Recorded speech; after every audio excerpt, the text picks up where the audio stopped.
साम्राज्य, सामान्यांचा असामान्य आवाज। राज्य उत्पादन शुल्क विभाग सोलापूर यांनी सागर धोमकर विभागीय उपायुक्त पुणे विभाग यांच्या निर्देशानुसार व भाग्यश्री जाधव अधीक्षक राज्य उत्पादन शुल्क सोलापूर, एन पाटील प्रभारी उपअधीक्षक राज्य उत्पादन शुल्क सोलापूर यांच्या समवेत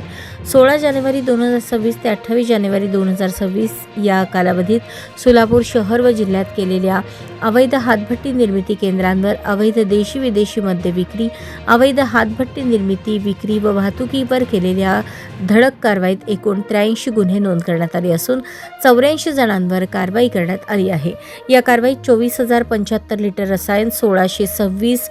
लिटर हातभट्टी दारू, 393 लिटर देशी मद्य, 189 लिटर बनावट देशी मद्य, 368 लिटर विदेशी मद्य, 1989 लिटर परराज्यातील विदेशी मद्य, 17,000 बनावट बुचे, 80 लिटर बियर, 625 लिटर ताडी, 3 चारचाकी वाहने, 7 दुचाकी वाहनांसह एकूण 49,67,102 रुपयांचा मुद्देमाल जप्त करण्यात आला आहे। या विभागाकडून 25 जानेवारी ते 28 जानेवारी या कालावधीत निरीक्षक पंढरपूर विभाग या कार्यालयाने सांगोला तालुक्यातील निजामपूर येथे कारवाई करून 346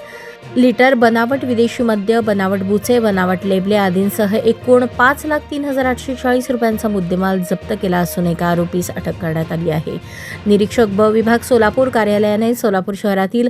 जुना विडी घरकुल परिसरात कारवाई करून अवैध परराज्यातील गोवा बनावटीचे 560 लिटर मद्य, एक दुचाकी वाहन असा एकूण 9,20,125 रुपयांचा मुद्देमाल जप्त केला असून 3 आरोपींना अटक करण्यात आली आहे। निरीक्षक भरारी पथक क्रमांक 1 कार्यालयाने मोहोळ तालुक्यातील मौजे आष्टी येथे कारवाई करून 189 लिटर बनावट देशी मद्यासह एकूण 84,000